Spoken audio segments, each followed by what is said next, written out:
Hey everybody, it's time for the trailer crawler. These are the games that are coming out for the week of May 23rd, 2010, and there are a few that look pretty interesting. First up is Super Mario Galaxy 2 for the Nintendo Wii, which is the direct sequel to Super Mario Galaxy, and a move that's rarely ever pulled off by Nintendo. They've decided to release a main series title without waiting 7 decades. Amazing. Kidding aside though, Super Mario Galaxy was a great game which I enjoyed quite a bit, as it brought a new evolution to gravity-based platforming gaming.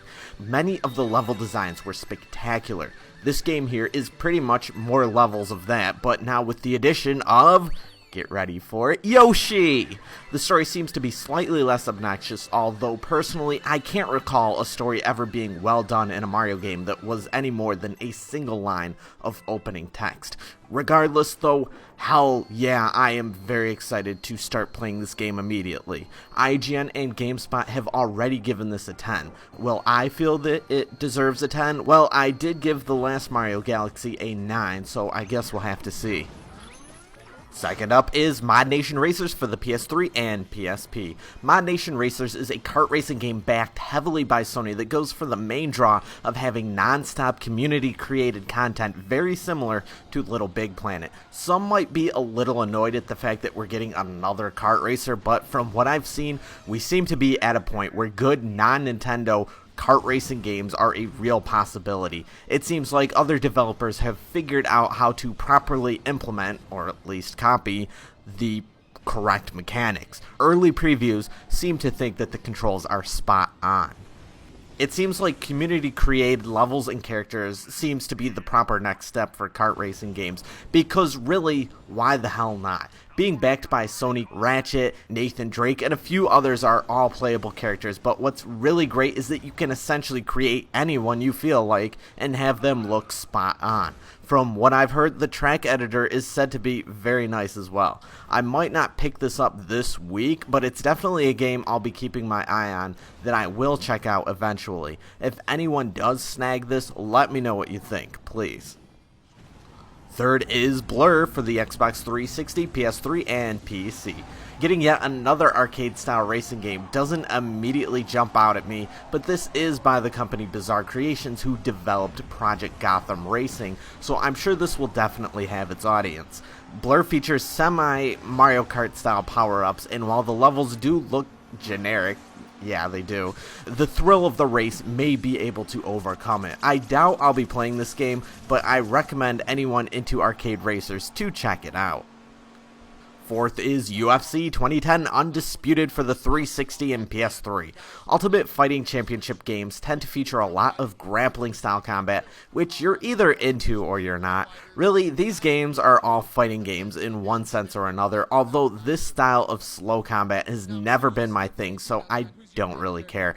I rarely see any crossover from these kinds of games into the general fighting game public either, so if you aren't already an MMA fan, you might want to tread carefully.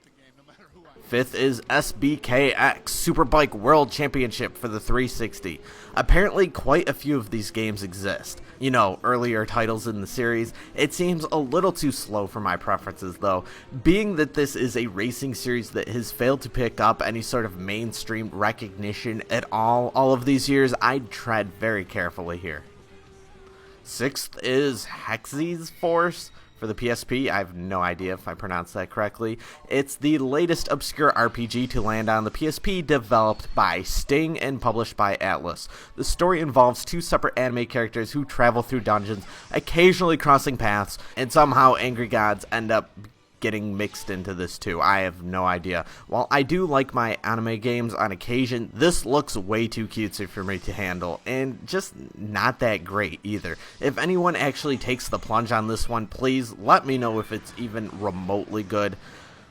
Seventh is Tetris Party Deluxe for the Nintendo Wii. Despite the extremely vanilla look to it, and yes, I think we can all agree that this looks like it would be shovelware if it was anything but Tetris, it is classic Tetris, and the Nintendo DS version from way back did get a good reception. You can play normal Tetris and a ton of different other variations, including online modes as well.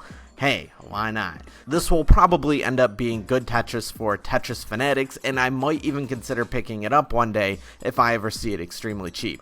So, if you're the fan base for Tetris games, you know, middle-aged women, and this is your thing, why not check it out? 8th is Soldner-X 2, final prototype for the PS3's PlayStation Network.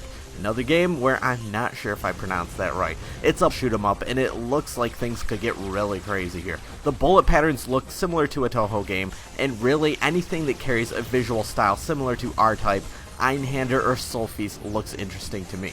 I might be checking this one out. Here, hey, this is another one where if you're playing this game, let me know what you think. 9th is Dawn of Heroes for the Nintendo DS. It's a tactical RPG, and the graphics look atrocious. And the gameplay looks slow as hell as well. I really doubt there will be anything to this game. Sorry. So please, tell me, what do you guys think of these games? I know that there's a few there that look, of course, like shit, so you don't need to waste your time telling me about that. But are you looking forward to Mario Galaxy or Modnation Racers or any of these other ones? If so, let me know. Otherwise, I've been having a great week in terms of gaming. I have been playing the hell out of Lost Planet 2, and I've been having a lot of fun with that. There seems to be a bit of a disconnect between the mainstream reviewers of this game, you know, like IGN and GameSpot, and even Giant Bomb, which I heavily respect, and then the people who actually are into this and are playing the hell out of it, such as myself. And that's really interesting how there's such a spread and how people are interpreting this game.